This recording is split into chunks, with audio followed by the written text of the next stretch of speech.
배운 건데요. 이쁜 것이 죄라면 당신은 사형감입니다. 멋있는 게 죄라면 당신은 종신형입니다. 멋지십니다. 이쁘십니다. 주님의 사랑으로 축복합니다. 더운 여름 건강하시고 하나님을 더 사랑하고 예배하고 은혜가 넘치는 삶이 되시기를 바랍니다. 말한 대로 될 줄로 믿습니다. 하나님께서 우리에게 갚아주시고 상 주시고 오늘도 더운 여름 하나님 앞에 나오는 자는 반드시 그가 계신 것과 자기를 찾는 자들에게 상 주시는 자이심을 믿어야 할지니라. 히브리서 11장 6절에서 말씀하신 것처럼 오늘 하나님 나의 삶 가운데 복을 주시고 상을 주시고 우리의 자손들에게 우리의 가문들에게 우리의 사업터에게 복을 주셔서 하나님 주님이 주시는 공급하시는 풍성함, 주님이 붙들어 주시는 능력, 주님께 함께 하시는 그런 형통이 있도록 복의 복을 더하여 주옵소서. 저는 예배하겠습니다. 그런 마음으로 예배하는 소망 시간 되기를 원합니다. 기도하시겠습니다.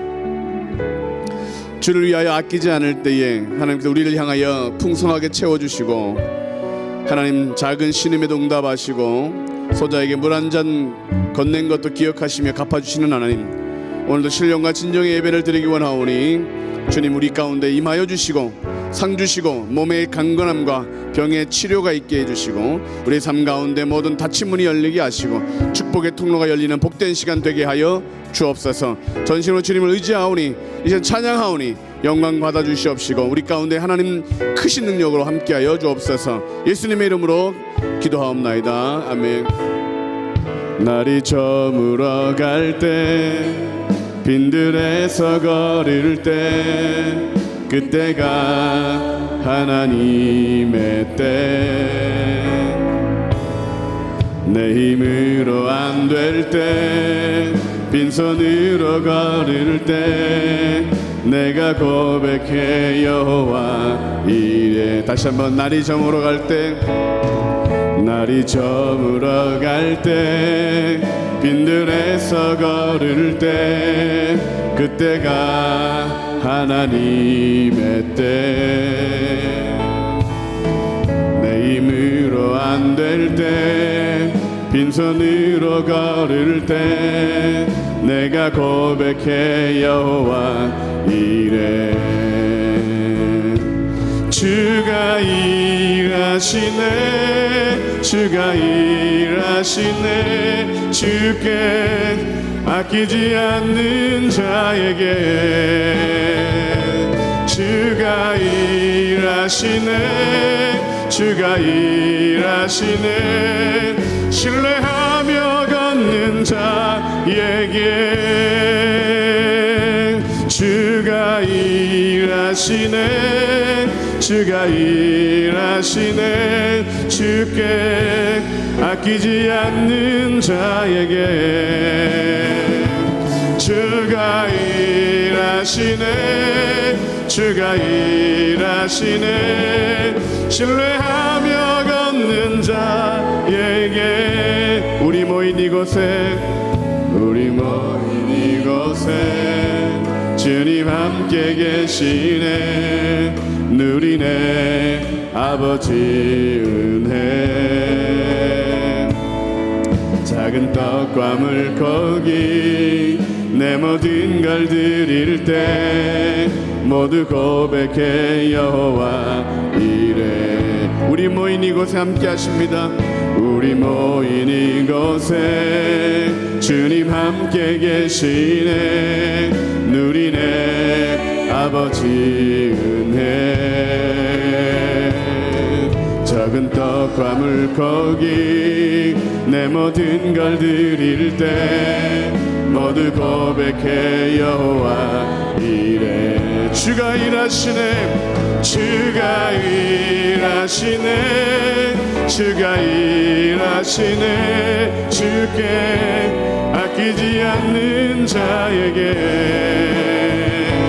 주가 일하시네, 주가 일하시네, 신뢰하며 오늘도 일하시고 역사하시는 하나님을 찬양합니다. 주가 일하시네, 일하시네, 주가 나의 삶 가운데 우리의 기도 가운데 오늘도 역사하시고 일하시는 하나님 영광과 찬양을 받아 주옵소서. 주가 일하시네 주가 일하시네 신뢰하며 걷는 자에게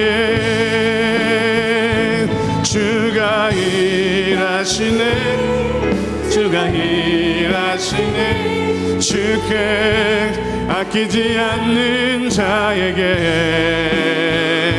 주가 일하시네 주가 일하시네 신뢰하며 걷는 자에 다시 한번 고백합시다. 주가 일하시네 주가 일하시네 주가 일하시네 주께 아끼지 않는 자에게 주가 일하시네 주가 일하시네 신뢰하며 걷는 자에게 우리 모인 이곳에 주님 함께 계시네 누리네 아버지 은혜 적은 떡과 물고기 내 모든 걸 드릴 때 모두 고백해 여호와 이래 주가 일하시네 주가 일하시네 주가 일하시네 주께 아끼지 않는 자에게 주가 일하시네 주가 일하시네 신뢰한 믿음으로 다시 한번 고백합시다. 나를 사용을 행하신 주님이 일하시고 계십니다. 주가 일하시네 주가 일하시네 주께 아끼지 않는 자에게 주가 일하시네 주가 일하시네 신뢰하며 믿음으로 다시 한번 고백하겠습니다. 주여 역사하여 주소서. 주가 일하시네 주가 일하시네 주께 아끼지 않는 자에게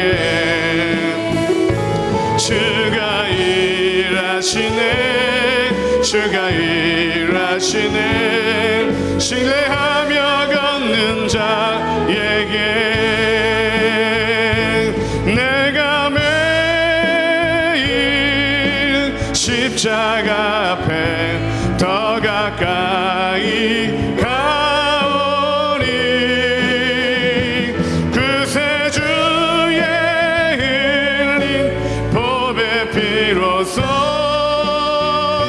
나를 정케 하 내가 매일 십자가 앞에 내가 매일 십자가 앞에 더 가까이 가오니 그새 주의 흘린 보배 피로써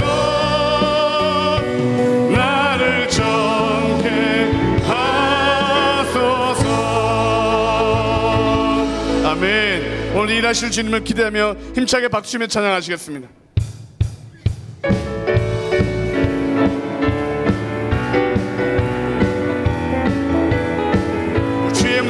주의 음성을 내가 들으니 사랑한단 말일세 믿는 마음으로 주께 가오니 나를 영접하소서. 내가 매일 십자가 앞에 더 가까이 가오니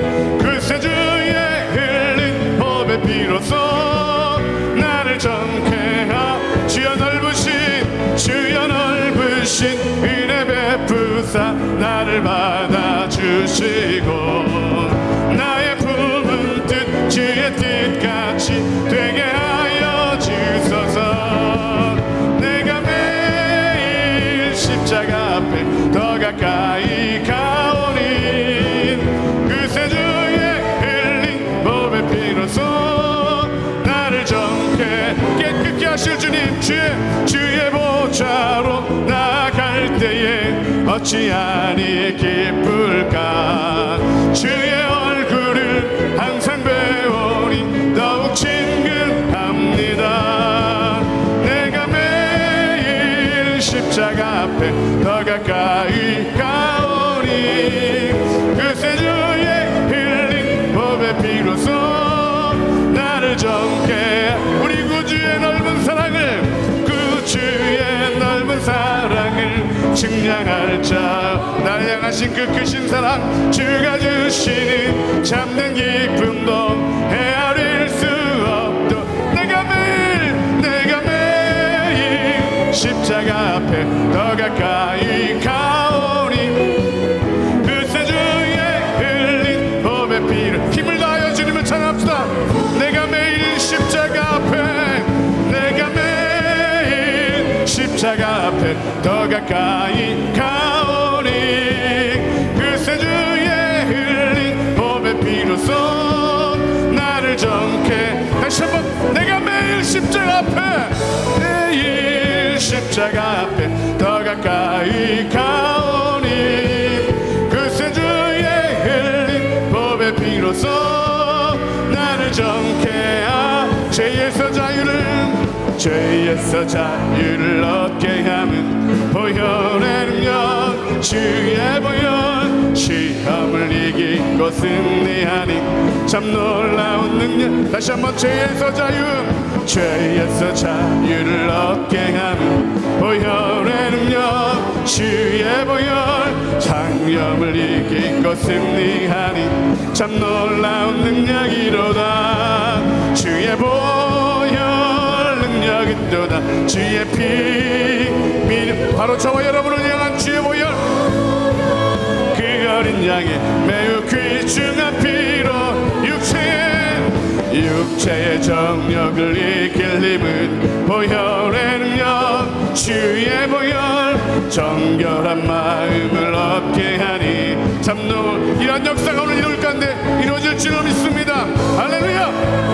능력이 또다. 주의 피 믿으오. 주의 보혈, 그 어린 양의 매우 귀중한 피로다. 눈보다 더 희게 밝히는 것 보혈의 능력, 주의 보혈. 부정한 모든 것 밝히시니 참 놀라운 능력이로다. 주의 보혈 능력이 또다. 주의 피 믿으오. 주의 보혈 그 어린 양의 매우 귀중한 피로 구주의 복음을 전할 제목 보혈의 능력, 주의 보혈. 날마다 나에게 찬송 주니 참 놀라운 믿음대로 살기를 원합니다. 주의 보혈 능력이 또다. 주의 피 믿으오. 주의 보혈 그 어린 양의 매우 귀중한 피, 주의 보혈 능력이 또다. 주의 피 믿으오. 주의 보혈 그 어린 양의 매우 귀중한 피로 구주의 복음을 전할 제목 보혈의 능력, 주의 보혈.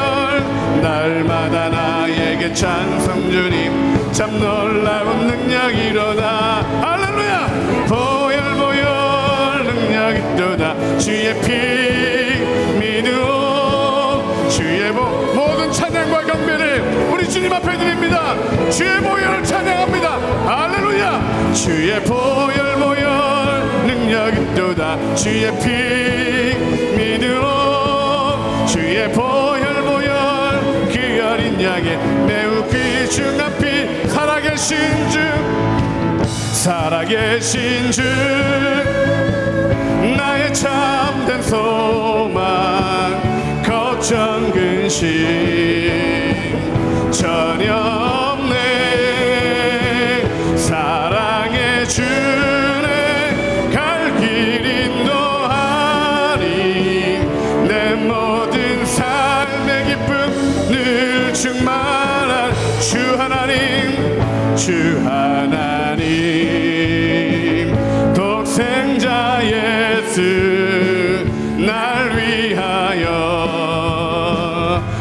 도우시었네. 내 모든 죄 용서하시고 죽음에서 부활하신 나의 구세주, 살아계신 주, 나의 참된 소망, 걱정 근심 전혀 없네. 사랑의 주내 갈 길 인도하니 내 모든 삶의 기쁨 늘 충만하네. 그 안에서 거듭난 생명 도우시는 주의 사랑 참 기쁨과 확신 가지고 예수님의 도우심을 믿으며 살리 살아계신 주, 나의 참된 소망, 걱정 근심 전혀 없네. 사랑의 주내 갈 길 인도하니 내 모든 삶의 기쁨 늘 충만하네. 그 언젠가 주 뵐 때까지 주를 위해 끝까지 싸우리라. 승리의 길, 승리의 길, 멀고 험해도 주님께서 나의 앞길 지켜주시. 살아계신 하나님 계신 주, 나의 참된 소망, 걱정 근심 전혀 없네. 사랑의 주내 갈 길 인도하니 내 모든 삶의 기쁨 늘 충만. 살아계신 나의 하나님, 살아계신 주, 나의 참된 소망, 걱정 근심 전혀 없네. 사랑의 주내 갈 길 인도하니 내 모든 삶의 기쁨 늘 충만하네. 우리 하나님께 큰 영광의 박수 올려드리겠습니다. 살아계신 주, 나의 참된 소망, 걱정 근심 전혀 없네. 사랑의 주내 갈 길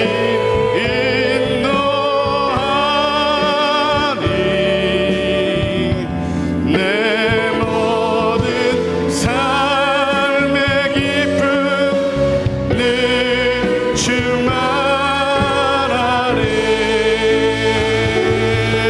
할렐루야. 살아계신 하나님 영광과 경배를 받으소서. 우리의 모든 걱정과 근심 주님 앞에 내려놓고 오늘도 예배하는 가운데 참된 평안과 은혜와 승리가 넘치는 삶 되기를 소망합니다. 주님 앞에 나오는 자마다 걱정 근심하면 우상 숭배하는 겁니다. 하나님 염려하고 두려워하는 것은 우상 숭배하는 것입니다. 우리 하나님은 만왕의 왕이시고 만유의 주이십니다. 그러므로 오늘도 예배하는 자마다 모든 걱정을 주께 맡기고 하나님께서 나와 함께 하시니 승리하리라고 고백하고 하나님이 내 편이시니 내가 이 승리하리라는 고백을 가지고 오늘 예배하는 자마다 승리하러 일어나고 믿음대로 될지다라는 역사가 나타날 줄로 믿습니다. 하늘 비전 교회를 위하여 원로 목사님과 담임 목사님을 위하여 또 은혜 받을 우리 자신을 위하여 오늘도 말씀 증거하신 강사 목사님을 위하여 우리 이시연 예수여 세 번부로 통성으로 기도하시겠습니다. 예수여, 예수여, 예수여.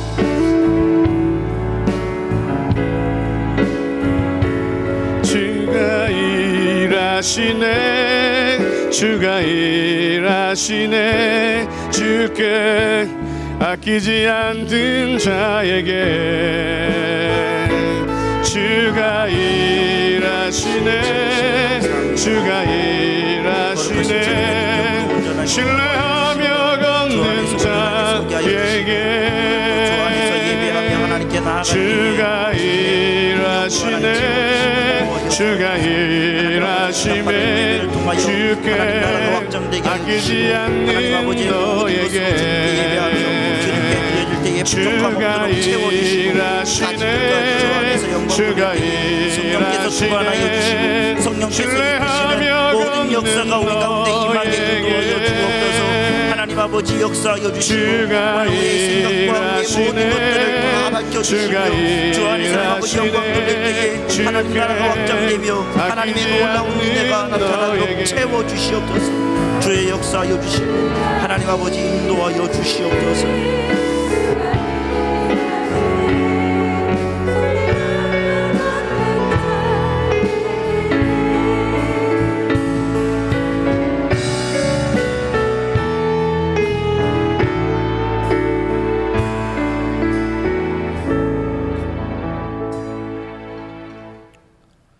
주 예수 그리스도의 존귀하신 이름으로 응답받는 예배를 전능하신 하나님께 드리시겠습니다. 사도신경으로 우리의 신앙을 고백하시겠습니다. 전능하사 천지를 만드신 하나님 아버지를 내가 믿사오며 그 외아들 우리 주 예수 그리스도를 믿사오니 이는 성령으로 잉태하사 동정녀 마리아에게 나시고 본디오 빌라도에게 고난을 받으사 십자가에 못 박혀 죽으시고 장사한 지 사흘 만에 죽은 자 가운데서 다시 살아나시며 하늘에 오르사 전능하신 하나님 우편에 앉아 계시다가 저리로서 산자와 죽은 자를 심판하러 오시리라. 성령을 믿사오며 거룩한 교회와 성도가 서로 교통하는 것과 죄를 사하여 주시는 것과 몸이 다시 사는 것과 영원히 사는 것을 믿사옵나이다. 아멘.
샬롬. 오늘 우리 하늘비전교회를 처음 방문해 주신 분들과 성도님들 한 주간도 평안하셨습니까? 2018년 8월 첫째 주 교회 소식을 전해드립니다. 강북성전 창립 3주년 기념 예배가 8월 5일 주일 오후 2시에 강북성전에서 드려집니다. 전도 대상자를 위한 브런치 카페가 8월 9일, 23일, 목요일 오전 10시 30분부터 12시 30분까지 열립니다. 문의는 도승혜 팀장님, 손주영 총무님께 해주시기 바랍니다. 장로 및 권사 안수식이 8월 12일 주일 응답받는 예배 시 본당에서 있습니다. 교육국 특별 새벽기도회가 8월 13일 월요일부터 18일 토요일까지 새벽 6시에 본당에서 드려집니다. 주차장 이용 관련 협조 안내입니다.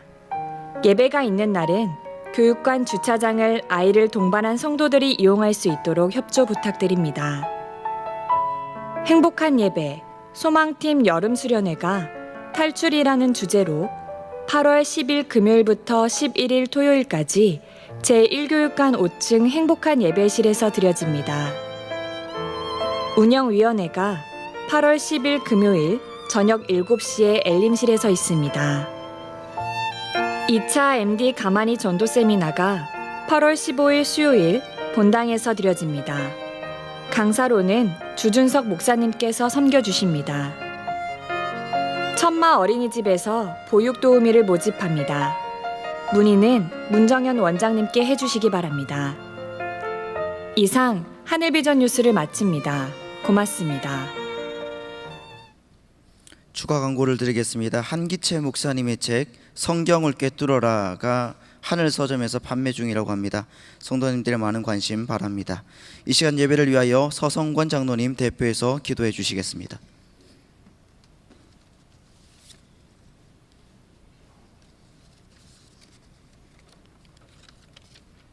사랑과 은혜가 풍성하신 하나님 아버지, 지난 한 주간도 유례없는 폭염으로 다들 지치고 힘든 가운데 산상성의로 은혜 주시고 시시때때로 귀한 말씀을 주셨으니 받는 은혜를 전하며 늘 주님께 영광된 삶이 되도록 인도하여 주옵소서.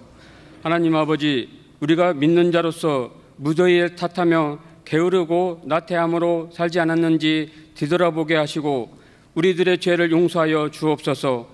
우리나라를 위해 기도합니다. 경제적으로 많이 어렵고 힘들지만 전화위복으로 삼아 밝은 미래를 바라보며 국민 모두가 어려움을 극복하고 이기게 하옵소서. 우리 교회 기도 제목인 지성정 부흥과 주차장 확보를 하루속히 이루어지게 하옵소서. 청년부의 아직 남아있는 수련회도 은혜 중에 잘 마치도록 인도하여 주시옵소서. 담임 목사님, 세계적인 비전과 계획하는 모든 일들이 이루어지게 하옵소서. 서시는 재단마다 하나님께 능력을 붙드시고 건강을 지켜주옵소서. 언론 목사님 더욱더 강건하게 하시고 부목사님, 전도사님 사역에 주님의 도우심이 있기를 바라옵니다. 오늘 말씀을 전하시는 곽종현 목사님 성령으로 붙드시고 은혜의 시간 되도록 인도하여 주옵소서. 경장팀의 찬양과 장로 찬양대를 받으신 주님 감사하고 예수님 이름으로 기도드립니다. 아멘.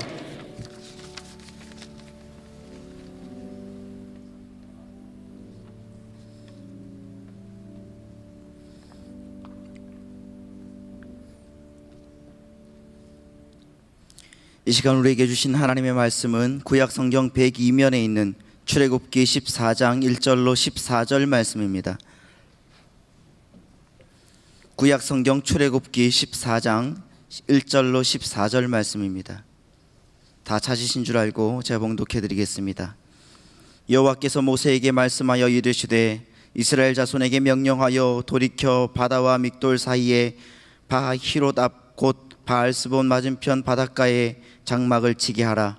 바로가 이스라엘 자손에 대하여 말하기를 그들이 그 땅에서 멀리 떠나 광야에 갇힌 바 되었다 하리라. 내가 바로의 마음을 완악하게 한즉 바로가 그들의 뒤를 따르리니 내가 그와 그의 온 군대로 말미암아 영광을 얻어 애굽 사람들이 나를 여호와인 줄 알게 하리라 하시매 무리가 그대로 행하니라. 그 백성이 도망한 사실이 애굽 왕에게 알려지매 바로와 그의 신하들이 그 백성에 대하여 마음이 변하여 이르되 우리가 어찌 이같이 하여 이스라엘을 우리를 섬김에서 놓아 보내었는가 하고 바로가 곧 그의 병거를 갖추고 그의 백성을 데리고 갈새 선발된 병거 600대와 애굽의 모든 병거를 동원하니 지휘관들이 다 거느렸더라. 여호와께서 애굽 왕 바로의 마음을 완악하게 하셨으므로 그가 이스라엘 자손의 뒤를 따르니 이스라엘 자손이 담대히 나아갔음이라. 애굽 사람들과 바로의 말들 병거들과 그 마병과 그 군대가 그들의 뒤를 따라 바알스본 맞은편 비아히롯 곁 해변 그들이 장막 친 데에 미치니라. 바로가 가까이 올 때에 이스라엘 자손이 눈을 들어 본즉 애굽 사람들이 자기들 뒤에 이른지라. 이스라엘 자손이 심히 두려워하여 여호와께 부르짖고 그들이 또 모세에게 이르되 애굽에 매장지가 없어서 당신이 우리를 이끌어내어 이 광야에서 죽게 하느냐? 어찌하여 당신이 우리를 애굽에서 이끌어내어 우리에게 이같이 하느냐?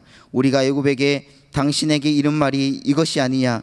이르기를 우리를 내버려 두라. 우리가 애굽 사람을 섬길 것이라 하지 아니하더냐? 애굽 사람을 섬기는 것이 광야에서 죽는 것보다 낫겠노라. 모세가 백성에게 이르되 너희는 두려워하지 말고 가만히 서서 여호와께서 오늘 너희를 위하여 행하시는 구원을 보라. 너희가 오늘 본 애굽 사람을 영원히 다시 보지 아니하리라. 여호와께서 너희를 위하여 싸우시리니 너희는 가만히 있을지니라. 아멘. 오늘 응답받는 예배 강사님은 뇌11 다리 놓는 교회 곽종현 목사님이십니다. 지난번 우리에게 말씀으로 큰 은혜를 주셨는데 오늘 한 번 더 말씀을 전하십니다. 8월 17일에 미국에 다시 가셔서 주어진 사명을 감당하실 텐데 이 시간 인생의 앞이 보이지 않을 때라는 제목으로 하나님 말씀을 전하시겠습니다. 큰 은혜의 시간 되시기 바랍니다. 목사님 나오실 때 큰 박수로 환영해 주시기 바랍니다.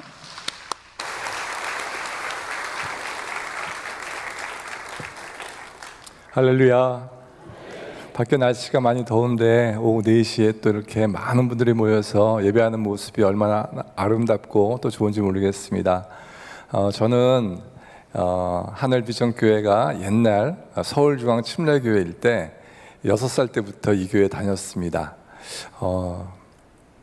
저희 주일학교 때 선생님들이 얼마나 열심히 가르치셨는지 오늘 제가 이 홍해를 가르는 설교를 말씀을 같이 나누려고 하는데요.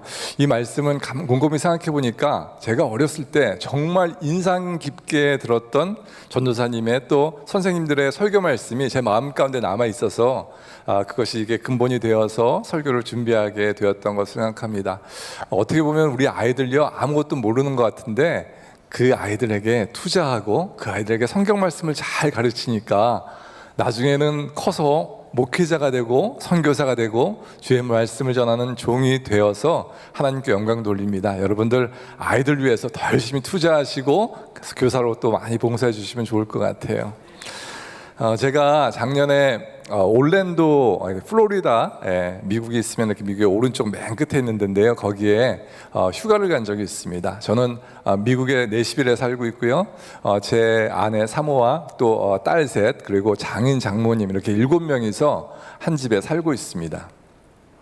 저희가 어디에 이렇게 휴가를 갈까 고민을 하다가 올랜도에 있는 올랜도 비전 교회라고 있는데요. 그 교회에 그냥 목사님들과 선교사님에게 무료로 이렇게 빌려주는 게스트하우스가 있어요. 그래서 그 게스트하우스를 이용해서 거기서 4박 5일 동안 아주 재밌게 잘 놀다가 왔습니다. 그 게스트하우스가 이렇게 아파트같이 생긴 콘도미니엄인데요. 어떤 교회 집사님이 10년 전에 미국 경기가 굉장히 안 좋았었거든요. 그때 가격이 싸지니까 콘도를 10개를 한꺼번에 구입을 했대요. 한국 같은 아파트 가격은 아니고요. 굉장히 싼 가격에 구입을 해서 그 중에 하나 11조를 교회에다가 바쳤습니다. 그래서 그 교회에서 그 콘도를 가지고 게스트하우스로 또 선교사님과 목사님을 이렇게 섬기는데 가서 얼마나 편안하게 잘 지냈는지 모릅니다. 저희가 가서 4박 5일 동안 있는 동안에 그 교회에 있는 어느 집사님의 간증을 듣게 되었습니다. 그분은 오래전에 미국에 이민 오셔서 미국에서 사시는 분이었는데요. 직업이 수의사셨고요. 그 와이프 되시는 집사님은 성악을 또 공부하셔가지고 교회에서 음악으로 또 이렇게 봉사하시는 그런 가정이었습니다. 그런데 이 가정에 7년 전에 아주 참담한 일이 벌어졌다고 합니다. 아들이 둘 있는데 첫째 아들인 좌슈아가 에콰도르, 이게 중남미에 있는 어느 나라에 이렇게 선교를 가게 되었습니다. 이 에콰도르에 아마존강이라고 있는데요. 이제 그 아마존강을 이렇게 선교팀이 건너가게 되었답니다. 그런데 갑자기 물이 불어나면서 어떻게 됐는지 그 좌슈아가 물에 그만 빠지고 말았고 급류에 휩쓸려 버린 거예요. 그 아버지와 그 가족들은 그 선교에 참여하지 않았기 때문에 그냥 미국에 있었는데 에콰도르에 있는 미국 대사관을 통해서 전화가 왔답니다. 지금 당신 첫째 아들이 실종이 되었는데 빨리 와가지고 좀 어떻게 해야 될 것 같다. 그래서 그 아버지가 급한 마음에 둘째 아들과 함께 그곳에 에콰도르에 갔습니다. 아무리 찾아도 자기 아들을 찾을 수 없는 거예요. 그 아들은 21살이었는데 그때 첼로를 전공하는 아주 멋지게 생긴 남자아이였다고 합니다. 며칠 동안을 원주민들 다 동원하고 또 미국 대사관에서 와서 다 도와주고 했는데도 찾을 수가 없는 거예요.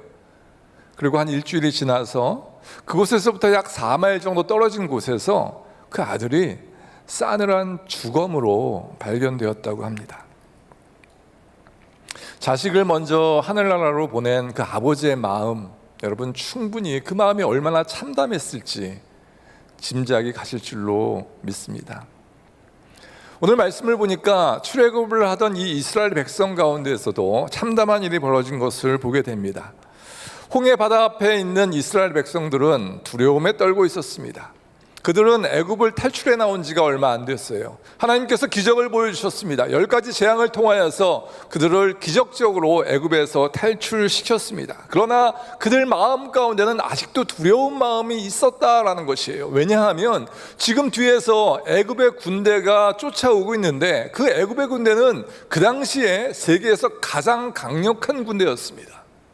그렇기 때문에 그들 마음 가운데 하나님께서 10가지 재앙으로 자기들을 구원해내신 것은 믿지만, 보았지만, 경험했지만 그 마음 가운데 두려운 마음이 여전히 있었다라는 것입니다.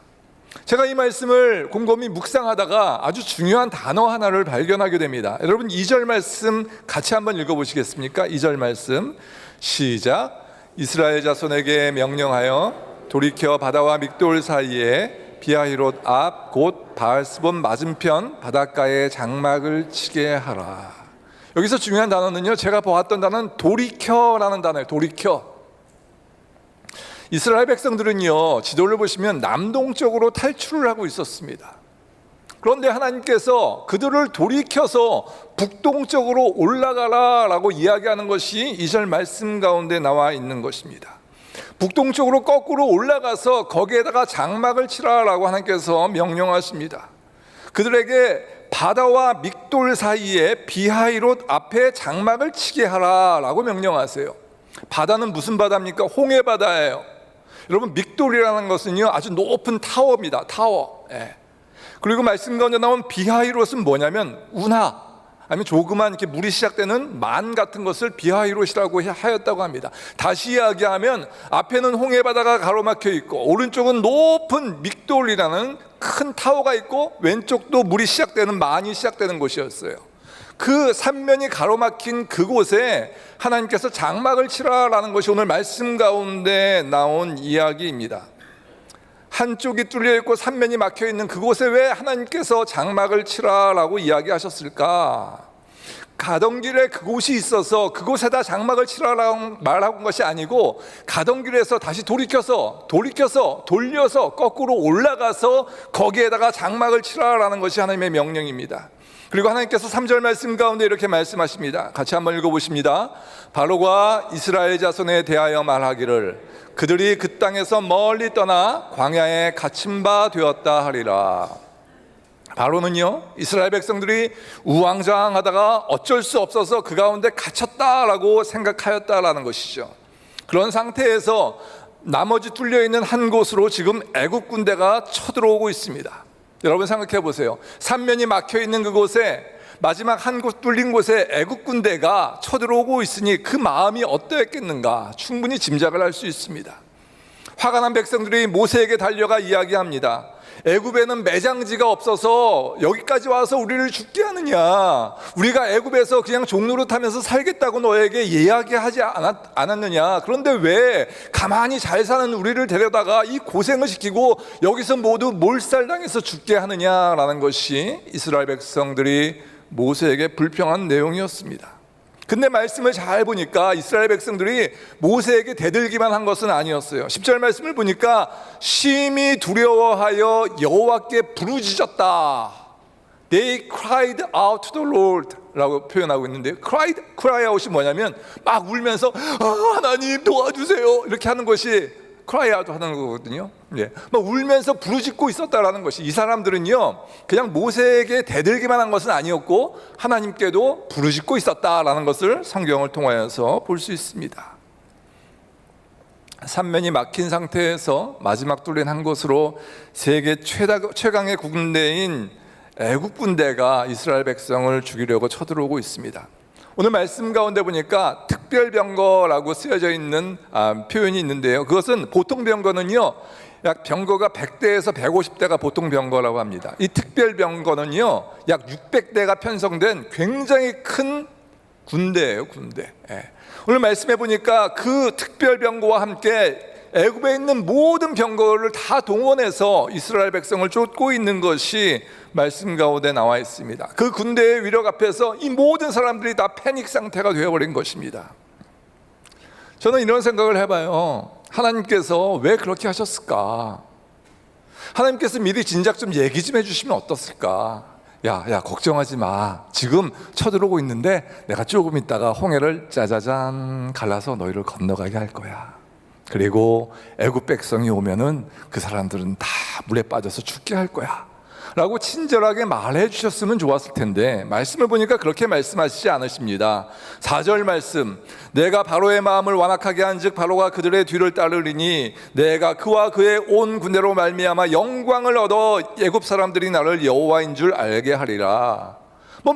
알기는 알겠는데 정확한 방법이 나와 있지 않습니다. 언제 어디서 어떻게 내가 그들을 무찌르겠다라는 방법이 나와 있지 않고 그냥 애매모호하게 말씀하시는 하나님의 모습을 보게 됩니다. 그 이유 때문에 사방이 둘러싸인 이 이스라엘 백성들은 마음이 너무나 힘들고 어려웠다라는 것입니다. 만약에 그 사람들이 남동쪽으로 진행을 하고 있었는데 하나님께서 돌려서 북동쪽으로 올라가라라고 말씀하지 않았더라면 어떠했을까? 그들은요 가던 길 그냥 갔을 겁니다. 어쩌면 그 사람들이 쫓아오다가 포기하고 도망갔을 수도 그냥 갔을 수도 있어요. 그런데 오늘 말씀 가운데 하필이면 하나님께서 거꾸로 올라가서 그 가운데 장막을 치게 하라라고 한 이유가 무엇이었을까? 왜 하나님께서 이스라엘 백성들을 그 안에 집어넣으셨을까? 왜 하나님께서 그 이스라엘 백성들을 도간에 든 쥐 모양 그렇게 만들었을까? 우리들도 인생을 살다 보면 이럴 때가 있습니다. 하나님께서 사면을 다 막아버리셔서 움직일 수 없는 때가 우리 가운데 있다라는 것이에요. 분명 하나님께 응답받고 담임 목사님 모시고 개업 예배를 거창하게 하고 하나님 믿습니다. 제가 받은 모든 물질의 이득 중에서 11조 나머지 또 11조는 선교도 하고 뭐도 하고 다 작정을 합니다. 그렇다면 그 가게가 대박이 나야 되는 것 아니에요? 그런데 그렇지 않고 너무나 힘들고 어렵게 살다가 폐업을 할 때도 우리 가운데 있다라는 것입니다. 하나님은 믿는 사람들에게 복 주시고 그 길을 인도하시고 어려운 일을 만나지 않도록 돌봐주셔야 하는 것 아닙니까? 그런데 왜 믿는 사람들이 물질적인 고통을 받고 믿는 사람들이 왜 병을 얻어서 힘들어하며 이유 없는 고통 가운데 살아야 하는가? 많은 사람들의 질문인 것입니다. 왜 단란하게 잘 사는 그 가정에 첫째 아들, 그 아들을 빼앗아 가셨을까? 복 주시는 하나님, 나와 함께 하시는 하나님은 과연 어디에 계십니까? 그런 상태에서 모세가 이렇게 이야기합니다. 13절 14절 말씀만 돼 보니까 모세가 백성에게 이르되 너희는 두려워하지 말고 가만히 서서 여호와께서 오늘 너희를 위하여 행하시는 구원을 보라. 너희가 오늘 본 애굽 사람을 영원히 다시 보지 아니하리라. 여호와께서 너희를 위하여 싸우시리니 너희는 가만히 있을지니라. 말씀 가운데 보니까 모세가 반복해서 가만히 있으라라고 이야기합니다. 영어로 보니까요, stand firm이라고 표현하고 be still이라고 표현하고 있어요. 뭐냐면요, 굳건하게 서 있는 거예요. 네, 굳건하게 움직이지 않고. be still 하면요, 움직이지 마, 가만히 있어, 이렇게 그런 뜻이거든요. 가만히 있으라는 겁니다.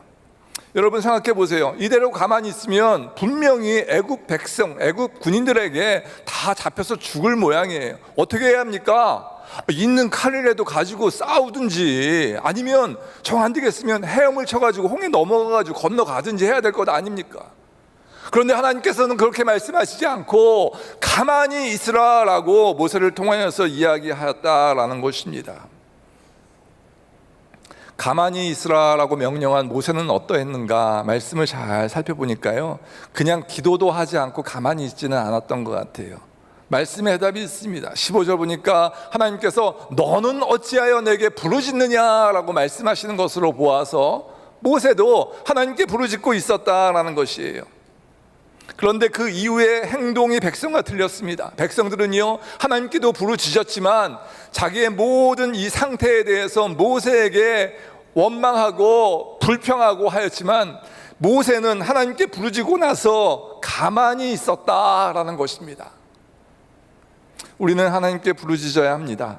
많은 크리스찬이요, 여기까지는 잘하는 것 같아요. 하나님께 열심히 부르짖습니다. 그런데 그 다음이 달라요. 그 다음에 이것도 해야 되는데 저것도 해야 되는데 어떡하지. 하나님께서 우리에게 이야기하시는 것은 너희가 내게 부르짖었으면 가만히 있으라라는 것이에요. 하나님만 기대하고 하나님께서 일하실 일을 마음 가운데 그리면서 하나님 어떻게 일하시겠습니까? 라고 소망하며 기다리라라는 것이 말씀 가운데 있다라는 것입니다. 여러분, 그분이 하신다라고 하셨으니까 믿고 기다리는 것입니다. 의학적으로 가망이 없다고 말씀하였을지라도 하나님, 그럼에도 불구하고 하나님께서 고칠 줄로 믿습니다. 세상 이치에 어긋나더라도 하나님, 그럼에도 불구하고 하나님 일하실 것을 믿습니다. 그 복음성가 찬양 중에요, 그런 찬양이 있습니다. 주님 말씀하시면 내가 나가리다. 주님 뜻이 아니면 내가 멈춰서리다. 나의 가고 서는 것 주님 뜻에 있으니 오 주님 나를 이끄소서. 제가 내시빌에 있을 때는 이것보다 훨씬 더 잘 불렀는데요, 지금 조금 떨리네요. 여러분, 우리의 길이 내가 정말 가고 싶던 길이라도 하나님께서 스탑 하면 어떻게 돼요? 가만히 서 있는 거예요. 내가 정말 가기 싫어요.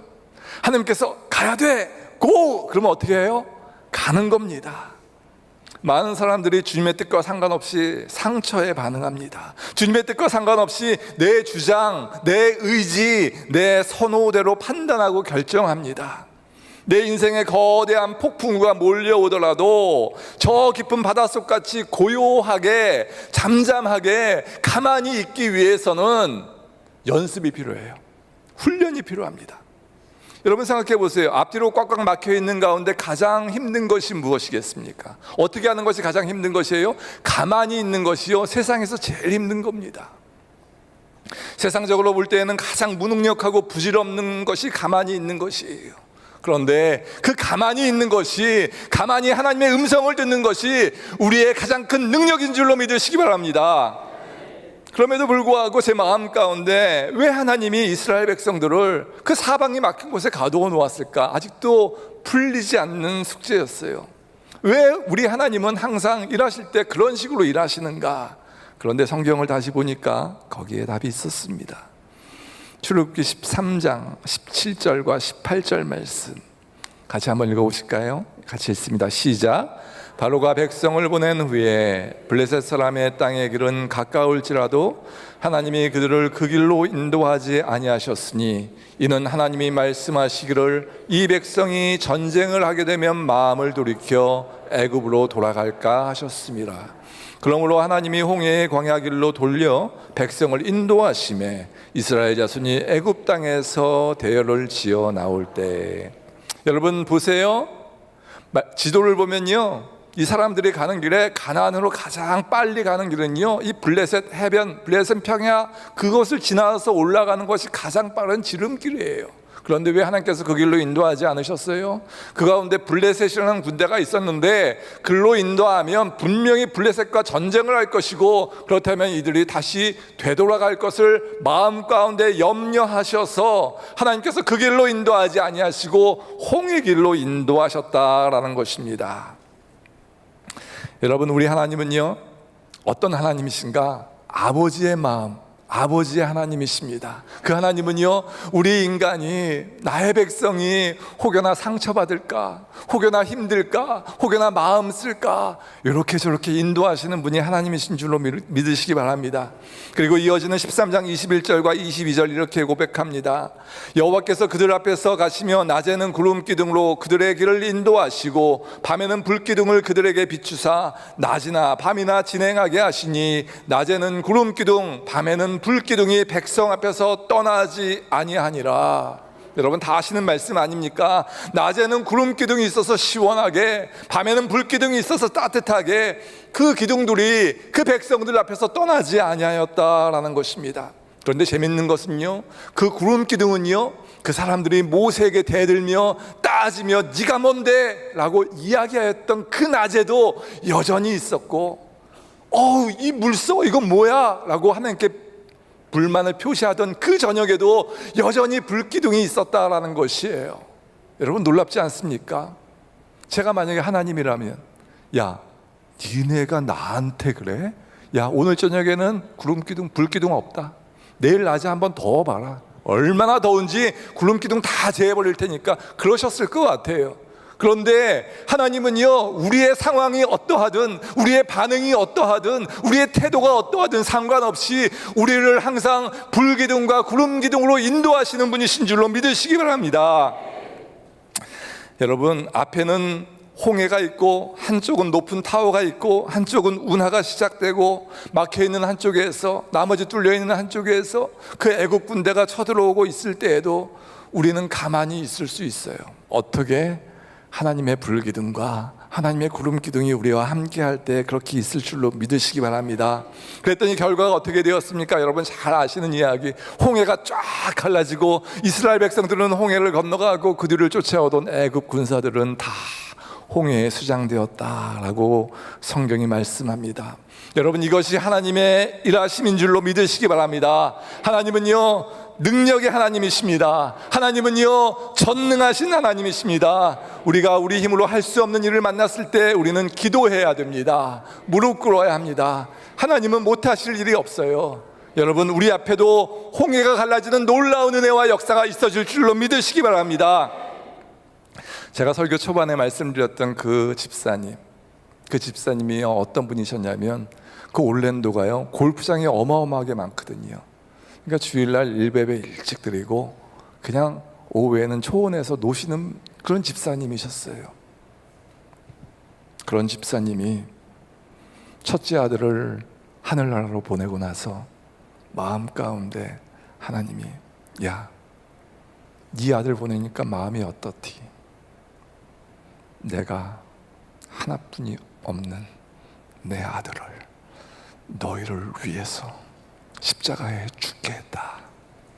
이분이요 그 사랑을 깨달으신 거예요. 여러분 생각해 보세요. 자기 아들이 죽은 곳에 누가 가고 싶겠습니까? 절대 가고 싶지 않죠. 쳐다보고 싶지도 않죠. 그런데 이분이요 지금 1년에 몇 번씩 그 에콰도르라는 곳에 가서 선교를 하시는 분이 되셨어요.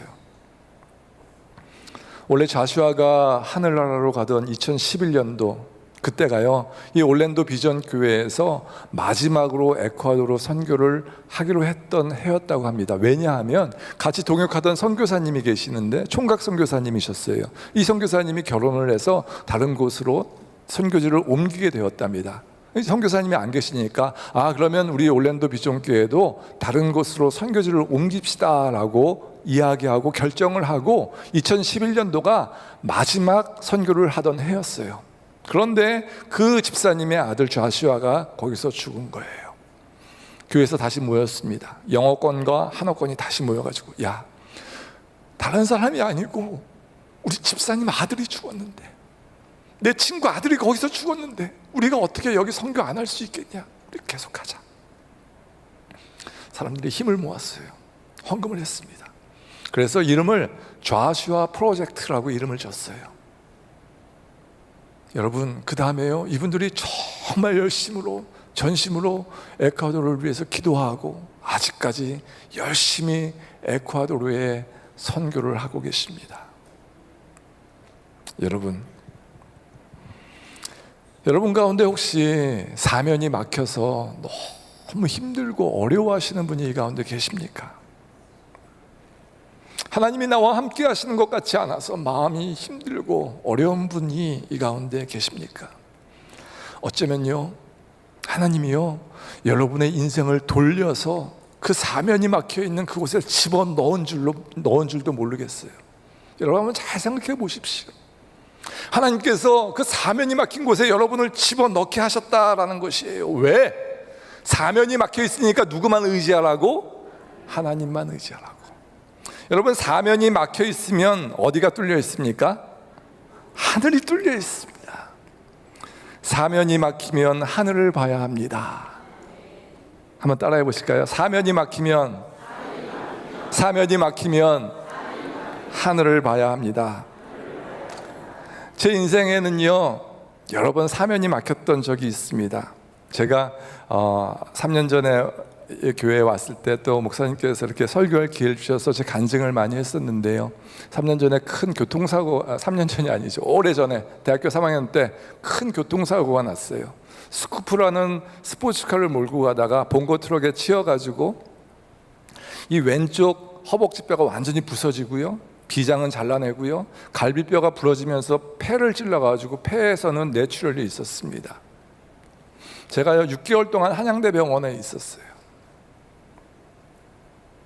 22살의 젊은 나이에 대학을 휴학하고 미국에 가서 나도 공부해야지라고 생각하면서 미국 유학을 준비했고요, 미국 유학 떠나기 바로 전날 그 사고가 일어났습니다. 하나님께서 왜 사면을 가둬놓고 거기다 막으셨을까? 지난 금요일 날 말씀드렸지만 저는 미국에서요 큰 또 재정적인 위기로 힘든 시간을 보냈습니다.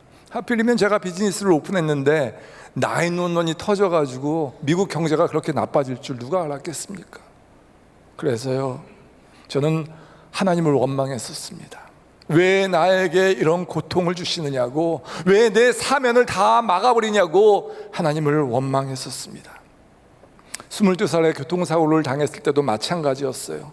의사는요, 이 사람은, 이 젊은이는 장애인이 될 수 있습니다 라고 진단을 했습니다. 여러분, 그 당시에 제가 받은 충격은요, 야, 하나님께 난 저주받았다 라고 생각했었습니다. 곰곰이 생각해 보니까요, 하나님께서 내 사면을 다 막으셨어요. 마치 이스라엘 백성을 홍해와 믹돌과 비하히롯과 애국 군대로 사면을 막았듯이 내가 의지하던 모든 것을 다 제해버리시고 하나님만 보라고 사면을 막으셨습니다.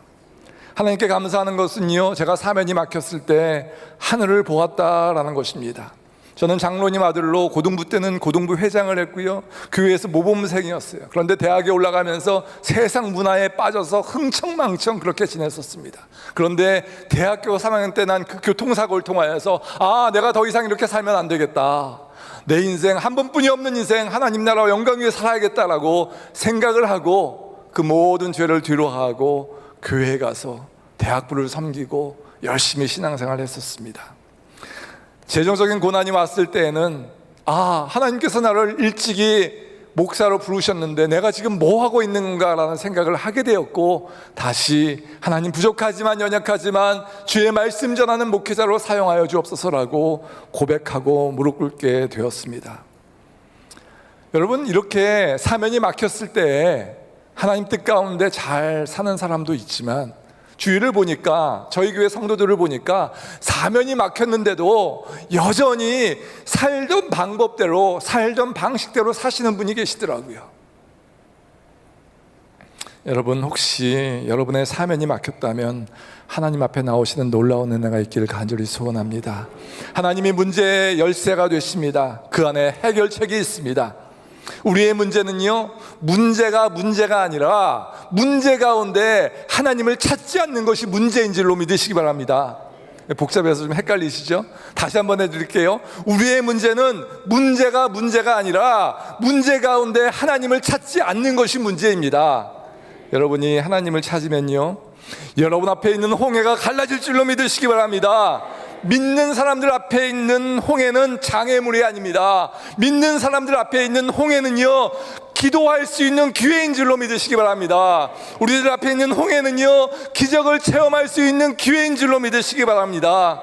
오늘 하나님께서 저와 여러분에게 말씀하십니다. 너희는 두려워하지 말고 가만히 있을지니라. 아멘. 너희는 두려워하지 말고 가만히 있을지니라.